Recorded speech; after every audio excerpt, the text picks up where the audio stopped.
All right, good afternoon. This is Mike Rains with Remax Terrasol. In today's video, I'm going to go through an overview of what a seller would expect to go through from beginning to end in selling a home.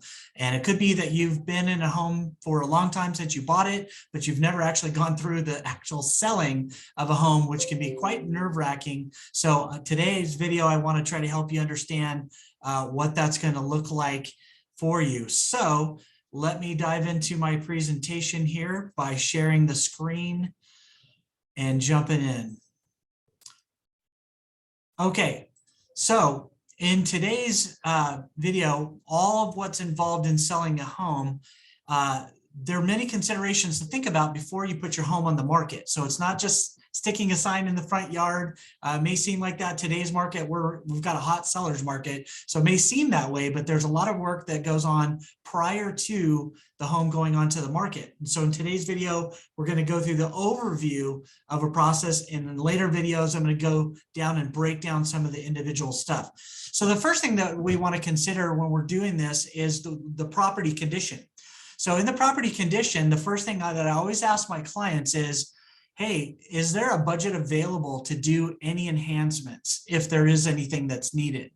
Sometimes there's actually not a budget, and that's okay. Sometimes there's financial hardships. Sometimes it's a divorce situation and nobody's really willing to put something up for improving the house. Or it could be an estate that's selling the property and the heirs, they may not be in a financial position to do anything. So if there is a budget available for the enhancements, though, some of the things that we want to look at is with me or with your agent, whoever's representing you, hopefully it's me, but if it's not me, your agent's going to help make some recommendations of some minor repairs that might be needed of the house, or some small improvements that can be made that can really make a big difference on that. So it could be painting in some of the rooms or all of the rooms. It could be fixing like fences or other gates or something like that. It could be power washing the patio or cleaning the windows. It could be replacing carpets in rooms, replacing broken windows, and on and on and on it goes. So all of this is with the goal of being able to sell your property for the highest price possible. And it's our job to be able to recommend some of these things so that buyers, when they come in to see the house, will have a very favorable opinion of your home. And your agent should have access to a list of all the top professionals in any of the improvement areas that are going to be needed. So the next area that we're going to look at is staging and photography. And believe it or not, these two kind of really do go hand in hand together. So majority of the buyers today are looking and they're starting their search online. And so because of that, photos have been one of the most important components of the listing. So if the photos don't pique the interest of the buyers right away, they're likely going to keep scrolling past your home when they're looking. So what do you want to do? So you want to make your home stand out with staging. So staging is going to help with the photography, and then the photography is going to look amazing. And that's one of the things that we're going to be talking about with our clients, about how staging and photography go hand in hand. Then the next consideration is the marketing of the property. So that's going to start with competitively pricing the home. So your agent's going to get with you and give you a full comparative market analysis of the area right around you and other comparable sales so that you know where your property stands in the marketplace. The other thing we're going to do is talk about optimizing the condition and the viewing of the home. We talked a little bit about condition in the last slide, but the viewing of the home has to do with how available do you make that home to the buyers that are coming out there. Are you making them do a 24-hour notice? Do they only come in open houses on the weekend? Or are you pretty flexible with timing and able to respond? And that can make all the difference in the world of whether the buyer is actually going to be interested, because if it's hard to get in, they're just going to move on to the next one. The other thing you want to have for consideration is how accurate is the information that's being put in the multiple listing service, because if there's some details in there that get missed, buyers search based on criteria, and if that criteria is not in there, they could pass on your home thinking that it's not there when it really is. So you want to make sure that your MLS is accurate. The other thing is that the agent's going to promote that listing to their database and to the agents in the area. So you want to work with an agent that has a large database, as well as are very connected and well respected in the market that they're in. The other thing is marketing is social media. So on Facebook and Instagram and LinkedIn and TikTok and all of the rest of the ones, you want to have the listing being able to be presented on all of those platforms. The other thing is the website syndications. So once the marketing goes into the MLS system, how much is that listing going to be syndicated through sites all over the place? Not only just Redfin, not just other sites, but homes.com and realtor.com and all of these other sites. And I know with us, with Remax, which you want to have a strong brand in your marketing too.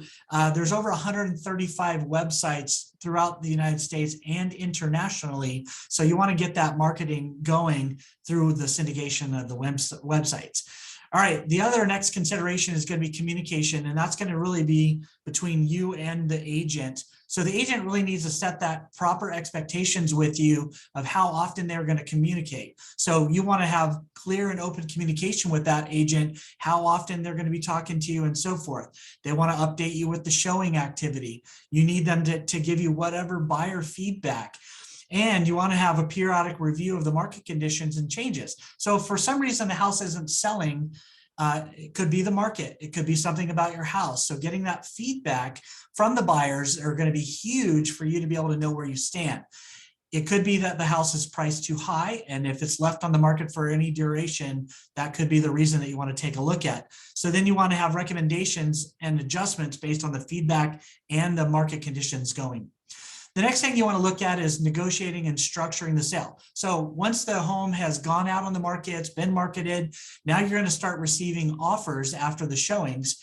And so when you start doing that, you and your agent are going to start negotiating and structuring the sale.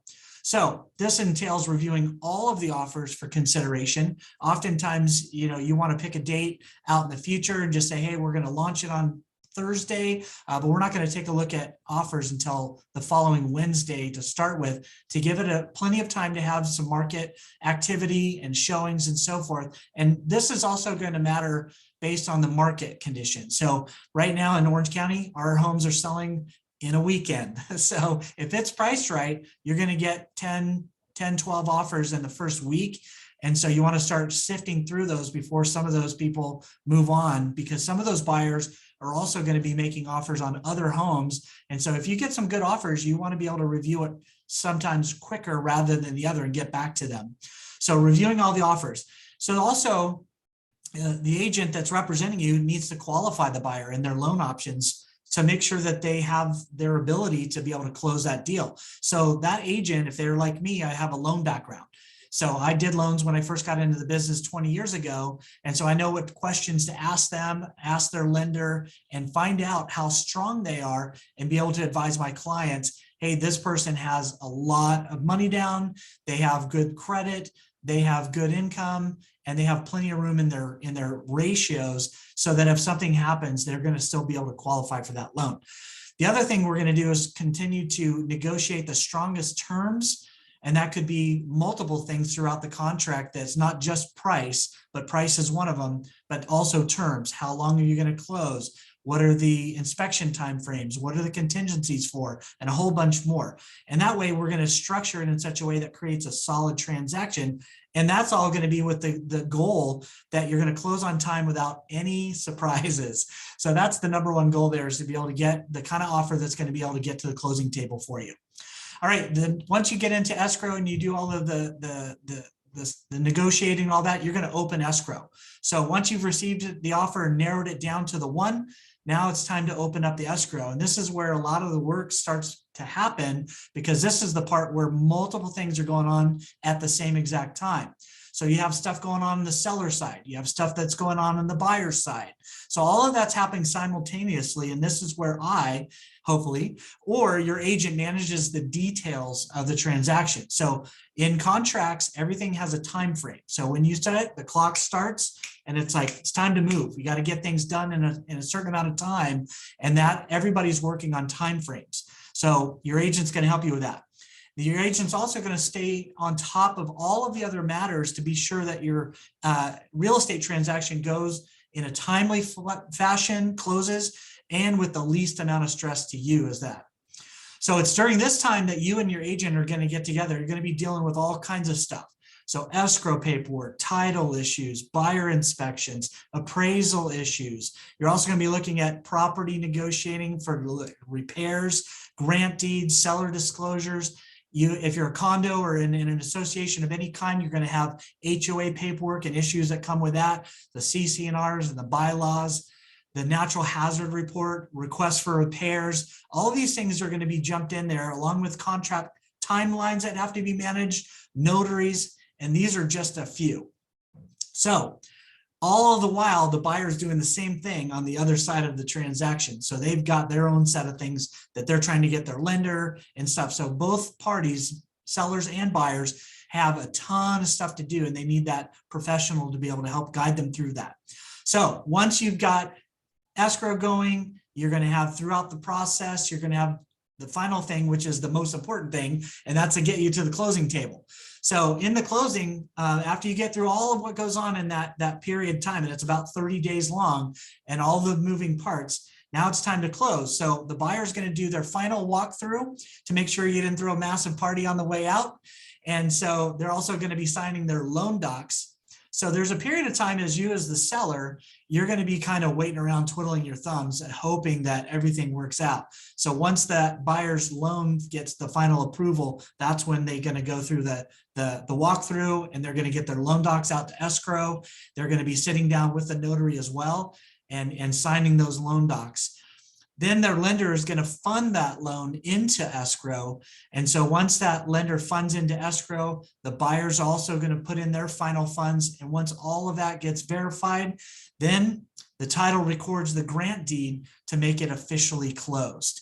And so now it's time to celebrate. So with that in mind, it's Mike Rains here with RE/MAX, hoping that I'm helping you out to be able to kind of understand. That's just a thumbnail sketch of what it looks like to sell a home from beginning to end, but there's a lot that I blew through there. So in other videos, I'm going to bring out a little bit more in detail of what some of that stuff looks like. So if you like this information, please hit the like button and subscribe to the channel, and let me know in the comments down below if there's any other types of topics that you want to see something done on.